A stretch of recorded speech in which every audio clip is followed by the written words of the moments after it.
在宁夏发现一具神秘凤冠女尸，似乎就像傲骨女神，有着不少相似之处。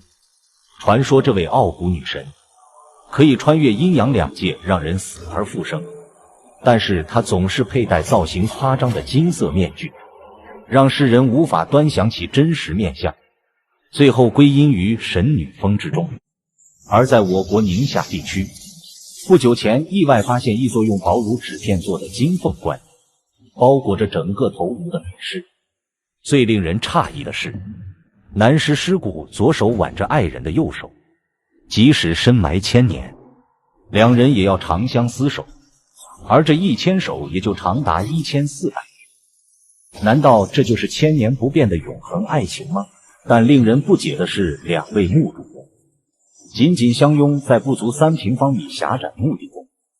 如果说是平凡的墓地，那又怎么可以佩戴纯金打造薄如纸片的金冠呢？一男一女无棺而葬，若身份尊贵，也不至于两人埋葬在这乱岗之下。那么墓主人到底是何许人也？这给考古队提出了巨大难题。保持你的好奇心，我们点个关注，点个赞，继续往下看。中国古代对墓葬的习俗十分重视，即便夫妻再恩爱，下葬时也是分开合葬，且男主人的墓葬规格会比女主人高。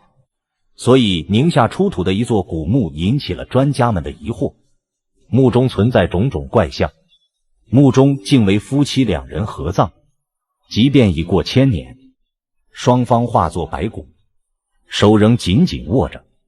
这横跨1000年的浪漫爱情故事主人公究竟是谁？更让专家不可思议的是，这座古墓面积不超过3平方米，算得上是墓葬规格很小的墓地。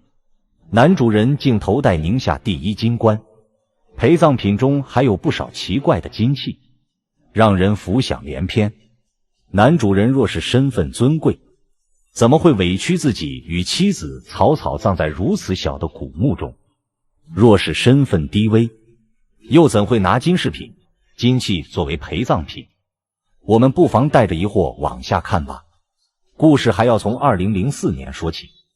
当时工人们正在加紧福州到银川的高速路段施工建设，但工程推进到九龙山时，突然发生了地面塌陷的情况。施工队连忙停止作业，观察塌陷后露出的地洞。施工队猜测这地底下恐怕藏着一座古墓，所以连忙上报文物局。文物局专家赶到现场后，便展开了勘探。根据专家初步勘探的结果，这地底下埋着一大片墓葬群，数量恐怕高达50多座，其中可能有规格极高的古墓。经过批准，专家们立刻开展了抢救性发掘工作。专家们最先挖掘到的是一个规模很小的古墓，直径不超过3米，但就是这么一个小小的古墓，却暗藏玄机。由于年代久远，清理工作十分难以进行。在经过5、6天的时间够，考古队员们总算初见墓主人尸骨的雏形。考古队员也算见多识广，但发现墓主人头部金光乍现时，还是忍不住激动的心情。队员连忙联系上队长，说是有重大发现。当时的考古队员队长正是宁夏考古研究所的副研究员陈伟。一听消息，连忙驾驶到现场一探究竟。小小古墓中竟珍藏着黄金饰品，在黄金饰品露出冰山一角时，考古队员们本以为这墓主人是位女性。这黄金器物薄如纸片，恐怕是件金簪底下挂着的装饰物。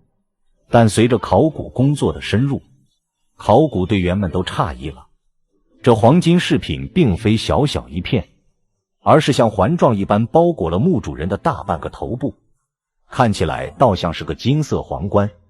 但这个发现却让考古队员更加疑惑了。一是因为这金冠造型与传统的中国皇冠造型大不相同，中国金冠大多是类似于一顶帽子，头顶金冠，这顶金冠却是沿着脸颊往下延伸，明显不符合中国古代元素。二是因为，若是购来的外国金器饰品，即便再贵重，在中国古代的墓葬习俗中，也不会考虑将其戴到头上，一同下葬。再说了，戴得起金冠的，大多非富即贵，又怎么会在如此狭窄的墓地中葬身？所以考古队员猜测，这墓地的主人公恐怕是一个外国人。除了金冠以外，专家们还在尸骨身上找到了一件金腰带，腰部还藏着多枚东罗马硬币。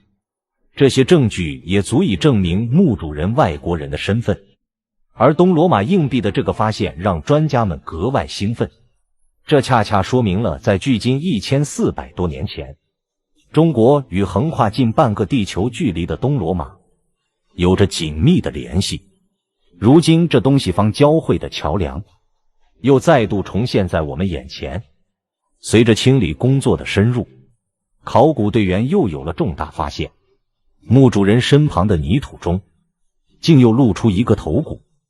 考古队员加快了清理动作，细致的清理过后，考古队员断定这具尸骨是位女性，这居然是一座合葬墓。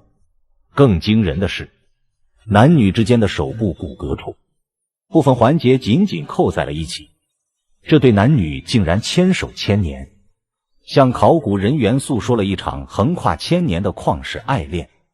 在经过对这两具尸骨颅骨进行面部测量工作过后，专家们得出的数据与白种人的数值几乎吻合，这说明这座古墓的男女正是白种人。这座古墓所建造年代是隋唐时期，而这对夫妻就是擅长经商的粟特人。粟特人为中亚地区的人，中亚地区作为沟通西亚与中国的重要中转站，不少粟特商人借此之机发财，甚至不少王公贵族也在做着丝绸之路的生意。实际上，这并非考古界第一次发现粟特人在中国领土下葬，但这样头戴金冠、身戴金腰带、男女紧密牵手合葬的粟特人倒是第一次见。正是曾经隋唐时期皇帝的开放包容心态，才有了丝绸之路的繁华。我们为自己悠远历史感慨骄傲的同时，也要不忘继承这样的民族精神，这样方可走得更远。